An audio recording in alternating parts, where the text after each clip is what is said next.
Hello friends, तो कैसे हैं आप सब? स्वागत है आपका मेरे न्यू वीडियो में।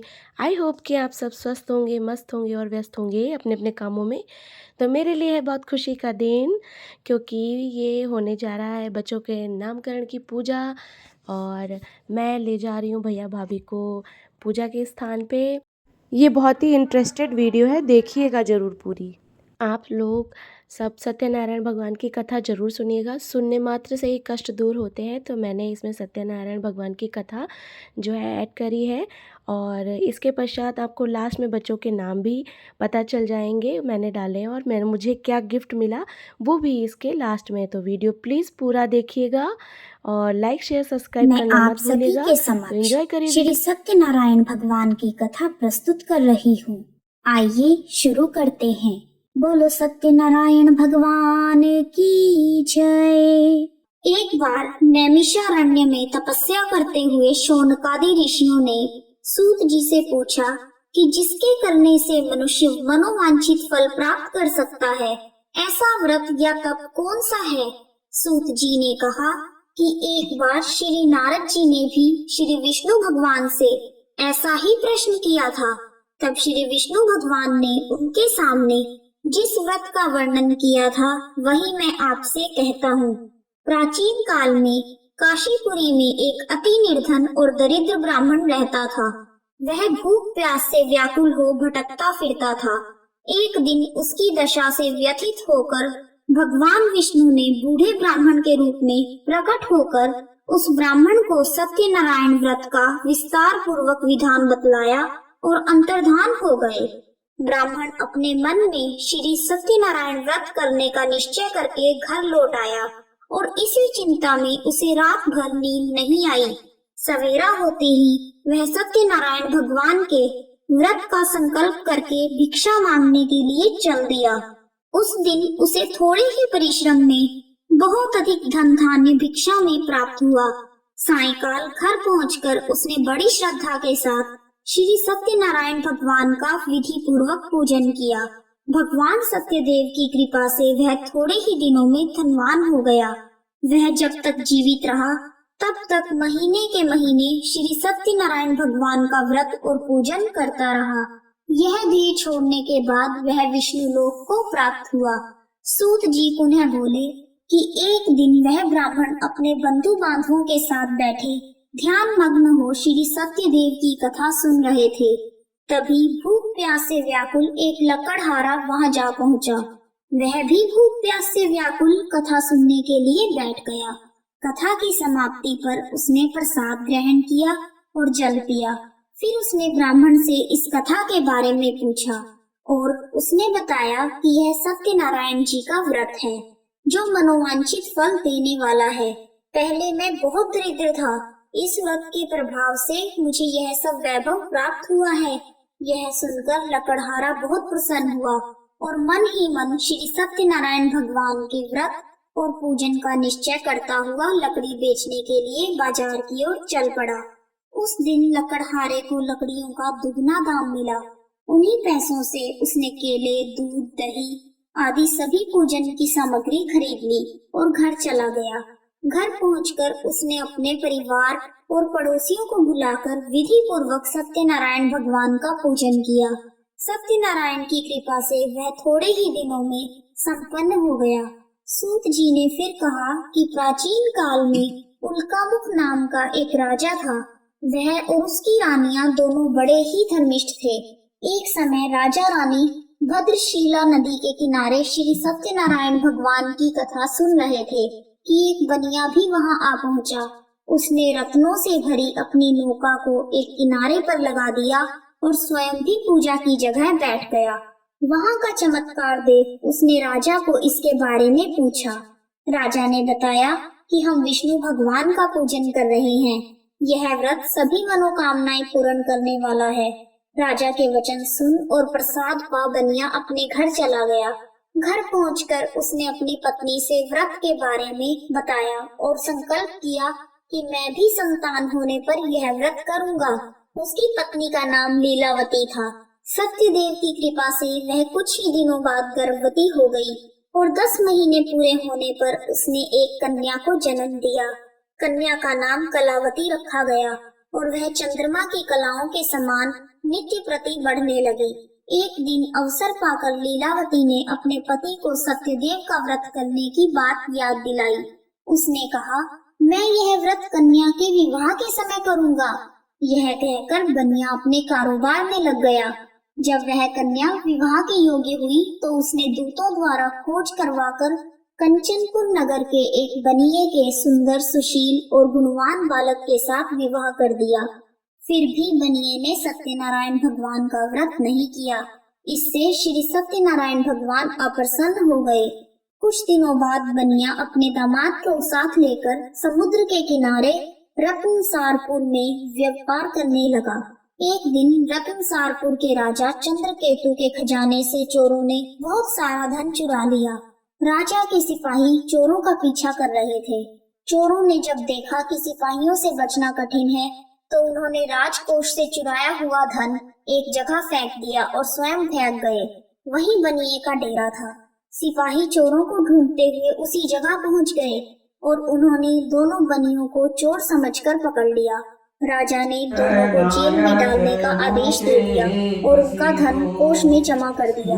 श्री सत्यदेव के कोप से लीलावती और कलावती भी बड़े दुख से जीवन व्यतीत कर रही थी। एक दिन कलावती भूख प्यास से व्याकुल होकर एक मंदिर में चली गई। वहाँ पर श्री सत्यनारायण भगवान की कथा हो रही थी। वहीं बैठकर उसने कथा सुनी। प्रसाद लेकर रात होने पर घर पहुंची। माता के देरी का कारण पूछने पर उसने यह सब बात कह दी। उसकी बात सुनकर लीलावती को अपने पति की भूली बात याद आ गई और उसने श्री सत्यदेव के व्रत का निश्चय किया। उसने अपने बंधु बांधवों को बुलाकर श्रद्धा पूर्वक कथा सुनी और विनम्र भाव से आर्त होकर प्रार्थना की कि मेरे पति ने संकल्प करके जो आपका व्रत नहीं किया है उसी से आप अप्रसन्न हुए थे। अब कृपा करके उनका अपराध क्षमा करें। लीलावती की प्रार्थना से श्री सत्यदेव प्रसन्न हो गए। उसी रात में श्री सत्यदेव ने राजा चंद्रकेतु को स्वप्न में दर्शन देकर कहा कि प्रातः काल होते ही दोनों बनियों को जेल से छोड़ दो और उनका सभी धन उन्हें लौटा दो, वरना पुत्र पौत्र समेत तुम्हारा राज्य नष्ट हो जाएगा। इतना कहकर सत्यदेव तो अंतर्ध्यान हो गए और राजा ने भी सवेरा होते ही दोनों बनियों को मुक्ति का आदेश दे दिया और साथ ही उनका धन उन्हें लौटा दिया और बहुत सम्मान पूर्वक उन्हें विदा किया। दोनों बनिए आनंदित होकर अपनी नौका लेकर अपने घर चल पड़े। तभी श्री सत्यनारायण भगवान सन्यासी के वेश में उनके समीप आए और बोले कि तुम्हारी नौका में क्या है? बनिए ने हंसते हुए उत्तर दिया, नौका में तो फूल पत्तों के सिवाय कुछ भी नहीं है। यह सुनकर दंडी स्वामी ने कहा, तुम्हारा वचन सत्य हो। स्वामी के चले जाने पर बनिए ने देखा कि नौका तो हल्की हो गई है। उसे बड़ा कौतूहल हुआ और देखा और बेहोश होकर गिर पड़ा। उसकी नौका में हर जगह फूल पत्ते ही थे। परंतु दामाद ने कहा, इस प्रकार हड़बड़ाने से काम नहीं चलेगा। हमें उन्हीं दंडी स्वामी के पास जाना चाहिए। यह उन्हीं की करामात है। उनसे चलकर प्रार्थना करेंगे तो फिर से वैसा ही हो जाएगा। दामाद की बात मानकर बनिया स्वामी के पास पहुंचा, उनके चरणों में गिर पड़ा और बार बार उनसे क्षमा मांगने लगा। उनकी विनीत प्रार्थना से भगवान ने प्रसन्न होकर उसे इच्छित वरदान दिया और स्वयं उसी जगह से अंतर्ध्यान हो गए। बनियों ने नाव के पास जाकर देखा तो अब वह धन रत्नों से भरपूर थी। तब उन्होंने श्री सत्यदेव भगवान का पूजन किया और कथा सुनी। फिर वह घर की ओर चल दिए। अपने नगर के समीप पहुंचकर बनिए ने लीलावती के पास अपने आने का समाचार भेजा। लीलावती उस समय श्री सत्यनारायण भगवान की कथा सुन रही थी।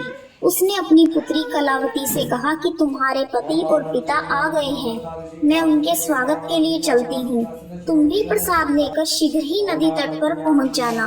कलावती प्रसन्नता के कारण इतनी विमुग्ध हो गई कि वह कथा का प्रसाद लेना ही भूल गई और तुरंत ही नदी के तट की ओर दौड़ पड़ी। वह ज्यों ही नदी के किनारे पहुंची, उसके पति समेत नौका जल में डूब गई। यह देख बनिया हाहाकार करके छाती पीटने लगा। लीलावती भी दामाद के शोक में विलाप करने लगी और कलावती अपने पति के खड़ाऊं लेकर सती होने को उद्यत हुई। तभी आकाशवाणी हुई कि हे वणिक, तेरी कन्या सत्यनारायण भगवान के प्रसाद का निरादर करके पति से मिलने के लिए दौड़ी आई है। यदि वह प्रसाद लेकर फिर आएगी तो उसका पति जी उठेगा। यह सुन कलावती घर की ओर दौड़ गई और श्री सत्यनारायण भगवान का प्रसाद लेकर नदी के किनारे आई और क्या देखती है कि उसके पति समेत नौका जल पर तैर रही है। यह देख बनिया भी प्रसन्न हो गया और अपने घर पहुंच गया। वह जब तक जीवित रहा तब तक श्री सत्यदेव भगवान का व्रत करता रहा तथा श्रद्धा पूर्वक कथा को सुनता रहा। इसके पश्चात सूत जी बोले कि एक समय तुंगध्वज राजा शिकार खेलने के लिए वन में गया हुआ था। वहां उसने देखा कि एक बरगद के वृक्ष के नीचे बहुत से गोप ग्वाल इकट्ठे होकर श्री सत्यनारायण भगवान की कथा सुन रहे हैं। राजा ने न तो सत्यनारायण भगवान को नमस्कार किया और न ही पूजन के पास गया। गोपगण राजा को देखकर स्वयं प्रसाद लेकर उसके पास आए और प्रसाद राजा के सामने रख दिया। राजा ने प्रसाद की कुछ परवाह नहीं की और महल की ओर चला गया। राजद्वार पर पहुंचते ही राजा को मालूम हुआ कि उसके पुत्र पौत्र और धन संपत्ति सब नष्ट हो गए हैं। उसे वन की घटना स्मरण हो आई और उसने विचार किया कि श्री सत्यदेव के प्रसाद का निरादर करने के कारण मुझे यह दुख प्राप्त हुआ है। यह सोचकर राजा पुनः वन में दौड़ा गया और सब गोप ग्वालों के साथ मिलकर श्रद्धा और भक्ति के साथ श्री सत्यदेव भगवान का पूजन करके प्रसाद ग्रहण किया। इसके बाद वह जब घर पर लौट आया तो उसके मृत पुत्र पौत्रादि सभी जी उठे और नष्ट हुई संपत्ति भी ज्यों की त्यों हो गई। तब से राजा जीवन भर समय समय पर श्री सत्यदेव भगवान का पूजन और व्रत करता रहा। जय श्री सत्यनारायण भगवान। इस प्रकार श्री सत्यनारायण भगवान की कथा पूर्ण हुई। कहानी सुनने वालों का भी भला और सुनाने वालों का भी भला। यदि आपको वीडियो पसंद आया है तो कमेंट बॉक्स में जय श्री सत्यनारायण भगवान लिखना ना भूलें। आप सभी का हार्दिक धन्यवाद।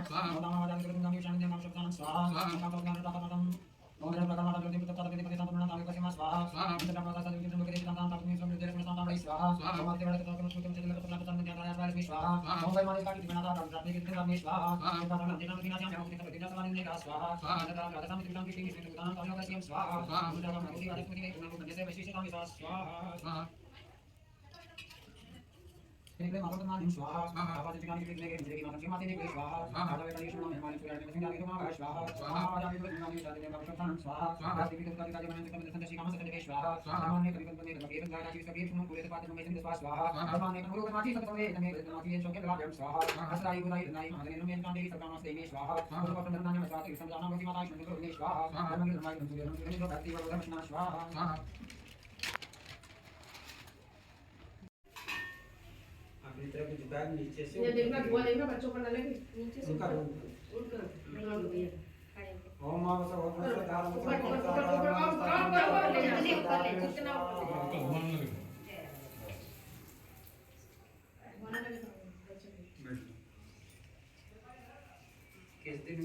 सुखदायक की दुख विनाशक सुखदायक की सुर मुनि पूजित गणनायक की सुर मुनि पूजित गणनायक की रिद्धि सिद्धि स्वामी समर्थयति रिद्धि सिद्धि स्वामी समर्थयति विमल बुद्धि दाता सुविमल मति विमल बुद्धि दाता सुविमल मति अघवन दानय मलय विगत गति अघवन दानय अविगत गति विद्या विनय विभवदायक विद्या विनय विभवदायक सुर मुनि पूजित गणनायक सुर मुनि पूजित गणनायक पिंगल नयन विशाल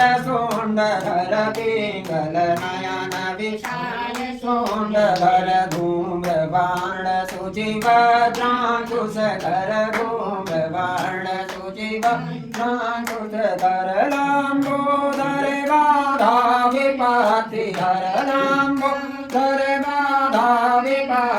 जय सुरवंदित सब विधिदायक की सुरवंदित सब विधिदायक की सुर मुनि पूजित गणनायक की सुर मुनि पूजित गणनायक की ओम कर्पूरगौरम करुणावतारम संसारसारम भुजगेन्द्रहारं सदा वसन्तं हृदयारविन्दं नमामि कर्पूरपूर्णमनोहरिणशिवर्णिकातोदर्शन्ततेन तदीयभाषा परिभाषतेन नीराजयन्तीं जगदीश्वराय कलियुगसम्भूतं कर्पूरेण प्रदीपितम् आरार्तिक्यं महं कुर्वे पश्य मे वरदो भव यानि कानि च पापानि जन्मान्तरकृतानि च तानि सर्वाणि नश्यन्तु प्रतिक्षणां पदे पदे।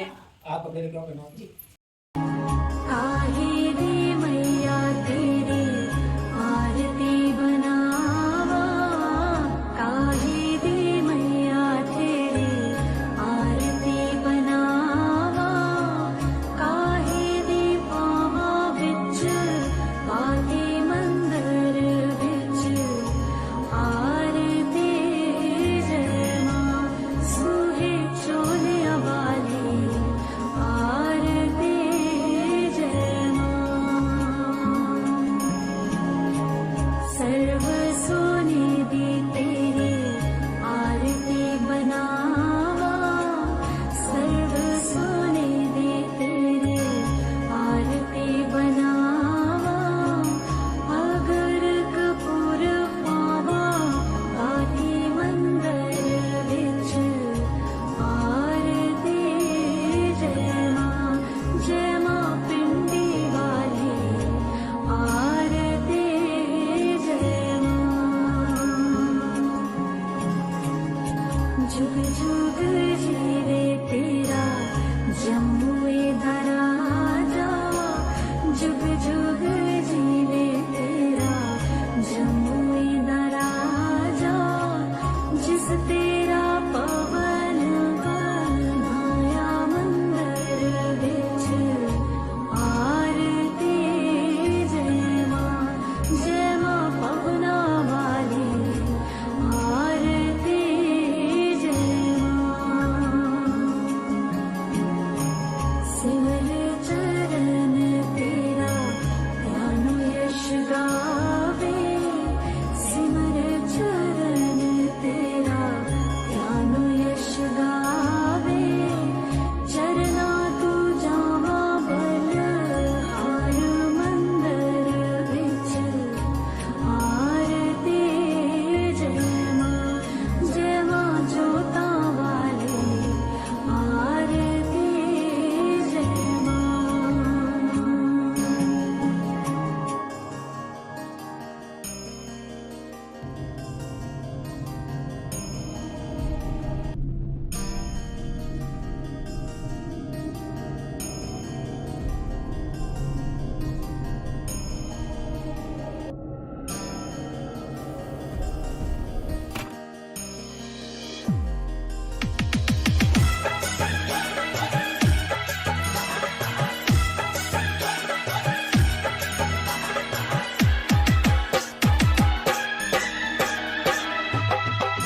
ओए तेरे भवन दे दे अपनी शरण, ओए तेरे भवन दे दे अपनी शरण, रहे तुझ में मगन हम करिए चरण, तन मन में भक्ति ज्योत हे माता जलती रहे, तन मन में भक्ति ज्योत तेरी हे माता जलती रहे।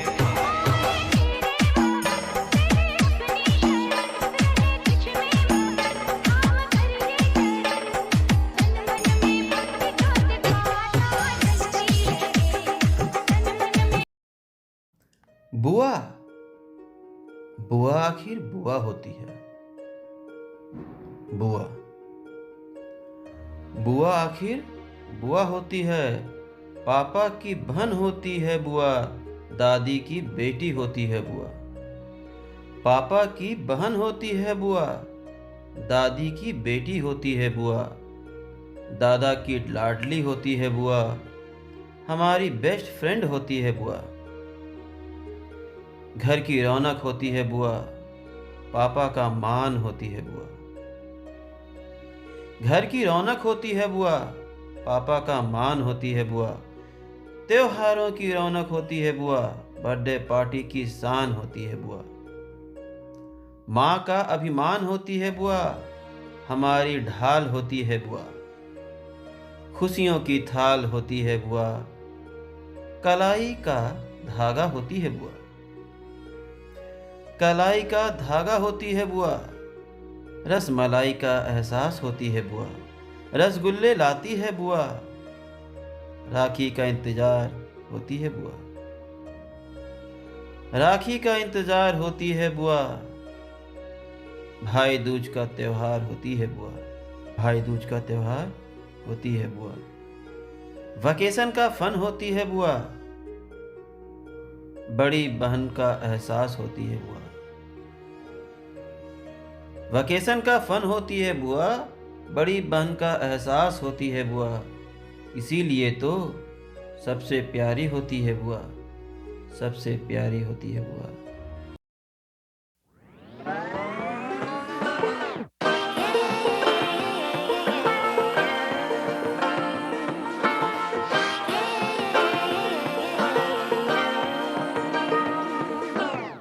I like to be educated, but I'm so frustrated.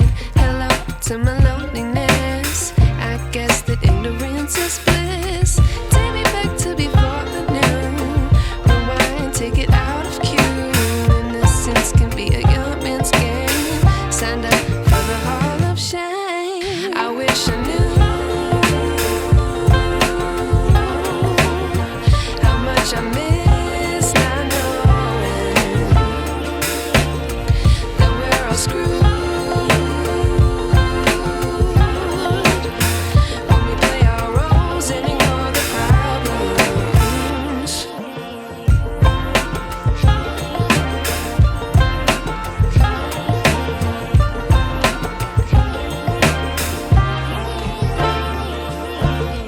I like to be away in my patience. Stay up, I feel so outdated. How can we look the other way? Sun is out, but the sky is gray. What would happen if I took a chance? It's always hard at first glance. I don't wanna, but I know I gotta do it. The truth is hard to swallow, I think I'll chew it.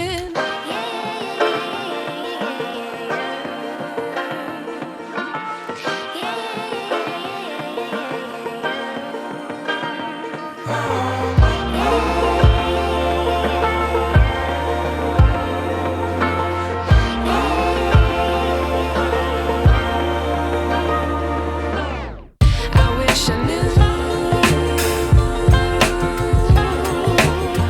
how much I miss.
Shivam. माँ के जैसा number होगा, होगा बड़े दिल वाला भी। तो नाम रख दो नमन। क्या मामा है यह मेहमान, तो क्या मामा है यह मेहमान। नाना नानी मामा मामी भी रहेंगे ना। तो क्या मामा है यह मेहमान, तो क्या मामा है यह मेहमान।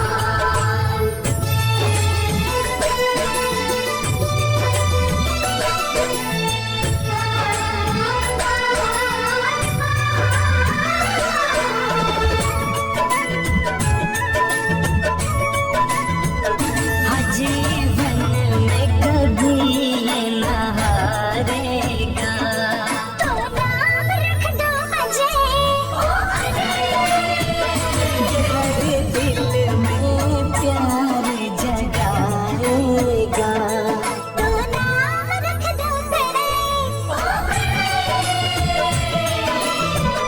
सुझाए पापा कोई नाम, सुझाए पापा कोई नाम। तो क्या सोचा है पापा ने अपने लल्ला का नाम। सुझाए पापा कोई नाम, सुझाए पापा कोई नाम।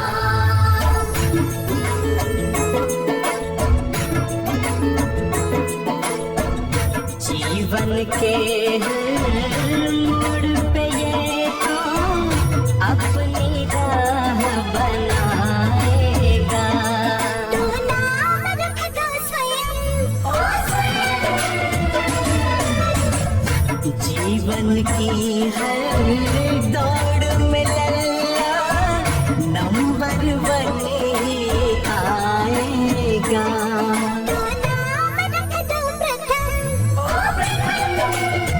हमने सोचे तो प्यारे नाम, सच्चम सांभर का नाम, सच्चम सांभर का नाम। सुझाओ कुछ लल्ला का नाम, सुझाओ कुछ लल्ला का